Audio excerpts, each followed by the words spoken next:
एक गिलास दूध से 1 किलो खोया बनाने की सीक्रेट और आसान रेसिपी आज आपके साथ शेयर करूंगी।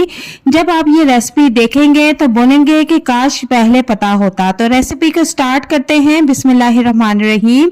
यहाँ पर एक कढ़ाई ले लेंगे और उसमें 1 गिलास दूध डाल देंगे।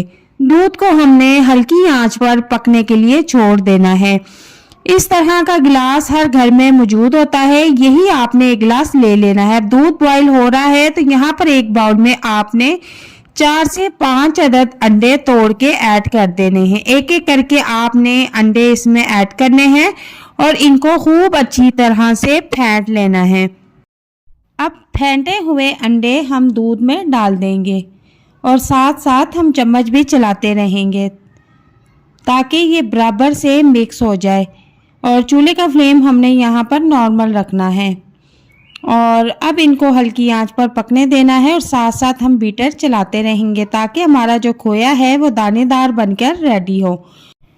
खोया बनाने के लिए दूध आप कोई सा भी ले सकते हैं, चाहे तो डब्बे का भी इस्तेमाल कर सकते हैं, चाहे तो आप खुला दूध भी इस्तेमाल कर सकते हैं। यहाँ पर देखें कि दूध खुश्क होना शुरू हो चुका है तो आपने चूल्हे का फ्लेम नॉर्मल ही रखना है और चम्मच आपने मुसलसल चलाते रहना है ताकि जो हमारा खोया बनकर रेडी हो रहा है वो नीचे ना लगे।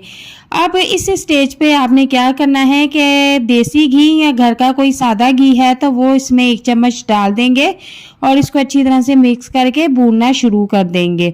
अब घी में हमने खोए को अच्छी तरह से मिक्स करके भूनना है और चूल्हे का फ्लेम आपने फुल नहीं करना वरना खोया सारा जल जाएगा और इसका टेस्ट बिल्कुल ख़राब हो जाएगा। तो हल्की आंच पर मैं इसको पका रही हूँ और चम्मच मैं मुसलसल चला रही हूँ।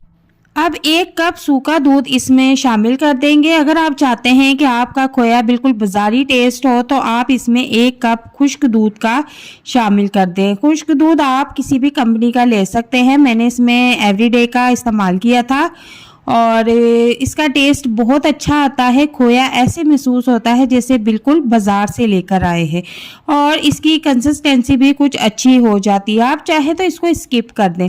और अब यहाँ पर हम इसको मज़ीद गाढ़ा कर लेंगे और आप इसको बना के लंबे अरसे तक भी महफूज करके रख सकते हैं।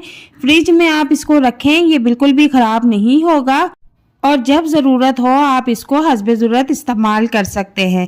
तो यहाँ पर आप देखें कि ये काफ़ी गाढ़ा हो चुका है और अभी ये ठंडा होने पर मज़ीद गाढ़ा होगा। तो मैं इसका चूल्हे का फ्लेम ऑफ कर देती हूँ और इसको चूल्हे से उतार लेती हूँ। तो मैंने इसे चूल्हे से उतार लिया है और इसको अब ठंडा होने के लिए छोड़ दूँगी और इसको अब मैं किसी प्लेट में निकाल लेती हूँ। तो आपने देखा होगा कि कितनी आसानी के साथ हमने 1 गिलास दूध से 1 किलो खोया बहुत ही आसानी के साथ बनाकर रख लिया है। इसको अब हम ठंडा होने के लिए छोड़ देंगे। मैंने इसे रूम टेम्परेचर पर ठंडा कर लिया था। अब यहाँ पर ये देखें इसकी कंसिस्टेंसी कितनी ज़बरदस्त है, बाज़ार से भी अच्छा और बहुत ही कम पैसों में कम चीज़ों में हमारा घर पर खोया बनकर तैयार है। अल्लाह हाफिज़।